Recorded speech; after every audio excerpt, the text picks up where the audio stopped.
현행법에는 공익사업에 쓰이게 되는 농지에 대한 농작물 손실 보상 기준이 마련돼 있는데요. 앞으로 이 손실 보상액을 산정하는 기준이 달라집니다.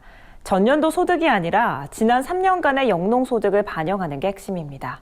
자세한 내용은 손현진 기자가 보도합니다. 앞으로 공익사업을 위해 공공기관이 농지를 취득하는 경우 해당 농지에 대한 농작물 보상 기준이 달라집니다.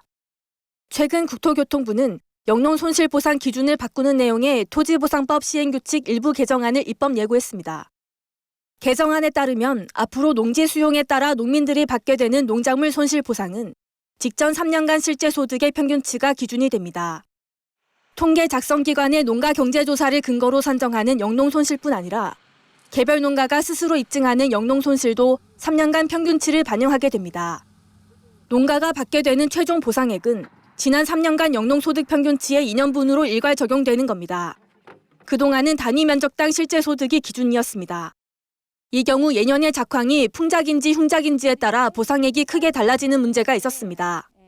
이런 불합리한 점을 바꾸는 게 이번 법 개정의 취지라고 국토부는 설명했습니다.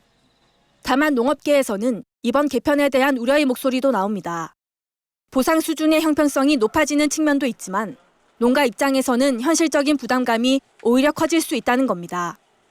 농산물 유통 특성상 저희가 이제 도매 시장이나 공판장, 지역 농축협 등에 납품하지 않고 직거래로 판매하는 농가는 매출을 입증하기가 쉽지 않은 상황에서 3년치 실제 소득을 입증하는 것은 농가에 큰 부담이 될 것입니다. 매출 전표가 없더라도 합리적인 선에서 실제 소득을 인정해주는 방안을 함께 고민하는 등 법 개정에 앞서 신중한 검토가 필요하다는 주장입니다.